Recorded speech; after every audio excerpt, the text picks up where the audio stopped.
واللیل ان کی ظلمیں واشمس ان کا چہرہ، انہیں رب نے بنایا ایسا۔ جی ساتھیو، اللہ رب العزت کا بے انتہا کرم اور اس کا احسان ہے کہ اس نے ہم سب کو ایمان جیسی عظیم دولت عطا فرمائی ہے اور اپنے آخری نبی آقا مدنی صلی اللہ علیہ وسلم کی امت کے اندر پیدا فرمایا ہے۔ میرے دوستوں اور بزرگوں، آپ کو معلوم ہے آج جس طرح کے حالات ہیں، جس طرح کے مسائل آپ کے سامنے بتانے کی ضرورت نہیں ہے۔ خصوصی طور پر میں کہنا چاہوں گا کہ آج کل ایڈمیشن کا دور چل رہا ہے، بچوں کی تعلیم کا سلسلہ شروع ہو رہا ہے، تو میں آپ سب سے اپیل کرنا چاہوں گا کہ آپ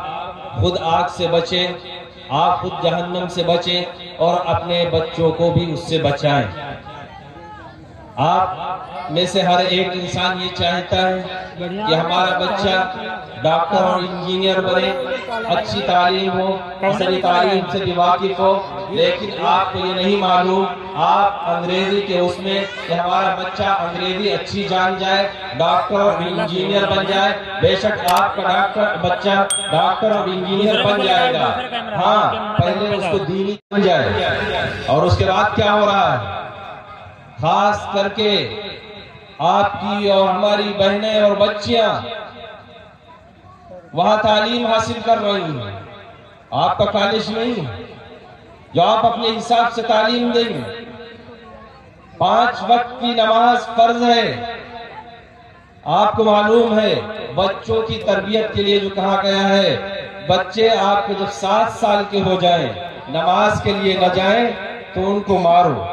ان کو تنبیہ کرو زبردستی کہ نماز تم کو پڑھنا ہے۔ ابھی ان کے اوپر فرض نہیں ہوئی ہے، ضروری نہیں ہے، لیکن عادت بنانے کے لیے، ان کا مزاج بنانے کے لیے کہ ان کا مزاج نمازی ہو جائے، وہ دیندار بن جائیں، آقا مدنی صلی اللہ علیہ وسلم کی مبارک سنتوں پر عمل کرنے والے بن جائیں۔ میرے دوستوں اور بزرگوں، نماز کو ادا کرنے والے بن جائیں۔ اب اس کے بعد وہ بچے ڈاکٹر بنیں گے، نمازی ڈاکٹر ہوں گے، انجینئر بنیں گے تو نمازی ہوں گے، دین پر عمل کرنے والے ہوں گے۔ میرے دوستوں اور بزرگوں، ہمارے بچے جاتے ہیں کالج کے اندر پڑھتے ہیں، آپ نے دیکھا ہوگا کہ وہاں جمعے کا دن آتا ہے جو ہفتے کی عید کا دن ہے، خوشی کا دن ہے۔ ہر ایک آدمی جو عام دنوں پر نماز کے لیے نہیں جاتا ہے، وہ بھی جمعہ کے دن جب آتا ہے تو نماز کے لیے مسجد جاتا ہے۔ لیکن تمہارے بچے کالج میں پڑھ رہے ہیں، نماز کا وقت آتا ہے، جمعے کا دن آتا ہے، اس دن بھی ان کو چھٹی نہیں ملتی اور نماز کے لیے نہیں جاتے۔ آپ مسلمان، آپ کی ایمانی غیرت کہاں چلی گئی ہے؟ اپنے بچوں کو اور بچیوں کو کہاں پڑھا رہے ہو؟ کون سی تعلیم حاصل کر رہے ہیں؟ تمہاری تعلیم تو وہ ہونی چاہیے تھی جو آقا مدنی صلی اللہ علیہ وسلم نے صحابہ کرام کو دی تھی، وہی تعلیم تمہارے بچوں کی ہونی چاہیے تھی۔ وہی لباس ہوتا، وہی مزاج ہوتا، وہی اخلاق ہوتے تمہارے بچوں کی، تو آج تمہیں افسوس نہ ہوتا۔ آج گھر گھر کا فسانہ ہے، لوگ رو رہے ہیں، پریشان ہیں کہ بچہ کہنا نہیں مان رہا ہے، بیٹی کہنا نہیں مان رہی ہے، ماں شکایت کر رہی ہے کہ بیٹی برابر زبان چلا رہی ہے، برابر لڑنے کے لیے تیار رہتی ہے، باپ شکایت کر رہا ہے کہ بیٹا لڑنے کے لیے تیار ہو جاتا ہے، کوئی بات کہو ماننے کے لیے تیار نہیں ہے۔ میرے دوستوں اور بزرگوں، یہی ہوگا جب ہم اپنے بچوں کا مزاج دینی نہیں بنائیں گے، ہم دینی اداروں کے اندر، مدرسوں کے اندر اپنے بچوں کو تعلیم نہیں دلائیں گے، جب ان کا مزاج دینی نہیں ہوگا تو دینی مزاج والے نہیں ہو سکتے ہیں، وہ والدین کا احترام کرنے والے نہیں ہو سکتے ہیں، وہ اپنے بڑوں کی عزت کرنے والے نہیں ہو سکتے ہیں۔ وہ اپنے بڑوں کی عزت وہی سیکھیں گے، مدارس کے اندر وہی دینی تعلیم دی جاتی ہے، وہی سکھایا جاتا ہے، آقا صلی اللہ علیہ وسلم کی مبارک سنتیں وہاں بتائی جاتی ہیں۔ کالج میں تمہارا بچہ پڑھے گا، کسی بھی کالج کے اندر چلا جائے، کسی کالج میں آقا مدنی صلی اللہ علیہ وسلم کا طریقہ نہیں سکھایا جاتا ہے، وہاں سنتیں نہیں سمجھائی جاتی ہیں، والدین کا قدر کرنا نہیں سکھایا جاتا ہے۔ میرے دوستوں بزرگوں، وہاں میتھ پڑھایا جاتا ہے، سائنس پڑھائی جائے گی، جغرافیہ پڑھائی جائے گی، یہ ساری چیزیں پڑھائی جائیں گی، تمہاری دینیات وہاں نہیں پڑھائی جائے گی۔ اپنے بچوں کو وہاں بھیج کر کے فخر محسوس کرتے ہو، میں نے فلاں اسکول کے اندر بھیجا ہے، وہاں اتنی زیادہ فیس ادا کر رہا ہوں، لوگ یہ سمجھے تم بڑا پیسے والے ہو، بڑے پیسے خرچ کر رہے ہو، ہمارا بچہ پڑھ کر کے ڈاکٹر اور انجینئر بن جائے گا، بڑا تہذیب یافتہ بن جائے گا، آئی ایس اور پی سی ایس بن جائے گا۔ دوستوں اور بزرگوں، وہ آئی ایس اور پی سی ایس بن سکتا ہے، لیکن بننے کے بعد اپنے والدین کو بھول جائے گا، وہ اپنی قدر نہیں کرے گا، اپنے رشتے داروں کی قدر نہیں کرے گا، وہ دیندار کو پہچانے گا نہیں۔ وہ جب ہم تو دیکھیں گے کہ اسلام والا ایک مسلمان آفیسر ہے، لیکن حقیقت یہ ہے کہ اندر سے اس کے اندر اسلام باقی نہیں ہوگا، وہ نام کا مسلمان ہوگا۔ ہم جائیں گے، ہم سوچیں گے شاید یہ ہمدردی کرے گا، لیکن ہوتا یہ ہے کہ ہمدردی کے بجائے وہ خود اسلام پر اعتراض کرنے والا بندہ آتا ہے، وہ خود اسلام کے اوپر کیچڑ اچھالنے والا ہوتا ہے، اسلام کی توہین کرنے والا ہوتا ہے۔ میرے دوستوں اور بزرگوں، ہمیں چاہیے کہ یہ سلسلہ چل رہا ہے اس وقت، خصوصی طور پر دھیان دے، اپنے بچوں کو دینی مدارس کے اندر جہاں پر دینی تعلیم ہو یا اپنے اسکول ہو وہاں پر ایڈمیشن کرائیں، تاکہ آپ کے بچوں کو دینی تعلیم مل سکے۔ ہاں، اگر آپ کے بچے آگے نکل چکے ہیں،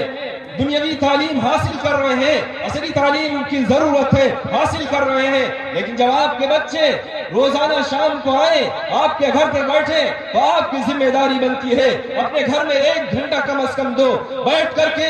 صحابہ اکرام کے واقعات سناؤ اپنے بچوں کو، اپنی بچیوں کو سمجھاؤ، تاکہ وہ ایمان پر زندہ رہے، ایمان پر مضبوط رہے، ان کا ایمان قوی ہو جائے، ورنہ وہ دن دور نہیں ہے کہ آپ سر پر ہاتھ رکھ کے روئیں گے کہ مولانا صاحب میرے پاس بڑی تعداد میں لوگ آتے ہیں کہ آج 3 دن ہو گئے میری بچی پتہ نہیں کہاں چلی گئی ہے، بچی مل نہیں رہی ہے، رشتے دار پوچھ رہے ہیں، رشتے داروں سے ہم کہہ رہے ہیں وہ لکھنؤ گئی ہے، فلاں جگہ گئی ہے، بہانے کر رہا ہوں، کب تک بہانے کروں گا، میری بیٹی آج کئی دن ہو گئے۔ اب جب ان سے پوچھو تو پتہ چلتا ہے غیر ایمان والے کے ساتھ چلی گئی۔ کیوں؟ ایک ایمان والی جس کو چاہیے تھا کہ دوسرے کو ایمان کی طرف لاتی، دوسروں کو ایمان کی دعوت دیتے، دوزخ میں جانے سے، آگ میں جانے سے دوسروں کو روکنے والے بن کے یہ ایمان والے، لیکن اس کو یہ سمجھ نہیں ہے، یہ عقل نہیں ہے، اس نے دینی تعلیم حاصل نہیں کی ہے، اس لیے اپنے آپ کو بھی آگ میں جلانے کے لیے تیار ہو جاتی اور چلی جاتی، اپنے آپ کو آگ کے حوالے کرنے کے لیے تیار۔ اس کا ذمہ دار کوئی اور نہیں ہوگا، ہم اور آپ ہوں گے، ان بچیوں کے والدین ہوں گے۔ میرے دوستوں اور بزرگوں، وہ دن آنے سے پہلے ہمیں تیار ہو جانا چاہیے، ہمیں ہوشیار ہو جانا چاہیے، ہم خود دین پر عمل کرنے والے بن جائیں۔ جب ہم دین پر عمل کرنے والے بن جائیں گے تو ہمارے گھر کے اندر انشاءاللہ دین زندہ ہو جائے گا، ہمارے بچوں کے اندر بھی دین آ جائے گا۔ ہم اس طرح سے اپنے بچوں کی دین کی حفاظت کر لیں۔ ہم بہت سارے لوگ ایسے ہیں، اگر ان کے یہاں 2 بچے ہیں، دونوں کو آپ انگلش میڈیم میں بھیج رہے ہو، چاہیے تو یہ تھا کہ اگر 2 بچے ہیں تو ایک کو کم از کم دینی تعلیم کے لیے ضرور بھیجتے۔ کل آپ کا انتقال ہو جائے، نماز جنازہ پڑھنے والا کوئی نہیں ہوگا، ایسے بچوں کو تیار کرو کہ تمہارا انتقال ہو تو تمہاری نماز جنازہ تمہارا بیٹا کھڑا ہو کر کے پڑھائے۔ ایسا نہ ہو کہ نماز جنازہ ہونے جا رہی ہو اور کہا جائے تمہارے باپ کی نماز جنازہ ہونے جا رہی ہے اور نماز جنازہ پڑھ لو، وہ کہتا ہے کہ ہم نہانے والے ہیں یا کوئی اور حاجت ہے، وہ دور کھڑا ہوا ہے، باپ کا جنازہ بھی پڑھ نہیں سکتے۔ ایسی اولادوں کی ضرورت نہیں۔ اگر اولادیں تمہاری ہیں تو ان کی اچھی تربیت کرو، ورنہ کر اللہ رب العزت کے ہاں پکڑے جاؤ گے۔ اور اگر ہم دیندار ہیں، ہم نمازی ہیں، لیکن ہم نے اپنے بچوں کو نمازی نہ بنایا، اپنے بچوں کو دیندار نہ بنایا، تو کل ہم بھی اس کے ساتھ گھسیٹ کر کے دوزخ کے اندر ڈال دیے جائیں گے۔ کیوں؟ ہم ذمہ دار تھے، ہم ان پر حاکم تھے، ہم چاہتے تو ان پر سختی کرتے، وہ بچے ہمارے دیندار بن جاتے، وہ بچے ہمارے نمازی بن جاتے، ہماری بچی دیندار بن جاتی، ہماری بچی آگ کی طرف نہ جاتی، اس طرف نہ جاتی، اگر ہم پہلے سے اپنی بچی کی طرف دھیان دیتے۔ اس لیے جب وہ بچی جا رہی ہوگی، کل کہے گی میرے والدین نے فکر نہیں کی تھی، انہوں نے مجھے روکا نہیں تھا، انہوں نے ٹوکا نہیں تھا، کبھی سمجھایا نہیں تھا، ساتھ میں تمہیں بھی گھسیٹ کر کے وہ دوزخ کے اندر لے کر کے جائے گا۔ اس لیے اس کی فکر کرنے کی ضرورت ہے۔ میرے دوستوں اور بزرگوں، پروگرام لمبا ہے، آپ کے درمیان میں حضرت مولانا محمد حبیب صاحب قاسمی دامت برکاتہم تشریف لے آئے ہیں. آپ دیکھ رہے ہیں حضرت کس طرح سے بیمار ہیں، لیکن آپ سب کی محبت ہے کہ حضرت یہاں تشریف لے آئے ہیں. میں آپ سب سے خصوصی طور پر درخواست کروں گا کہ آپ دعا فرمائیں اللہ رب العزت سے کہ اللہ تعالی ہم سب کو کہنے اور سننے سے زیادہ عمل کرنے کی توفیق عطا فرمائے، اور حضرت والا کو جلد سے جلد صحت کاملہ دائمہ عاجلہ مستمرہ عطا فرمائے. الحمدللہ رب العالمین.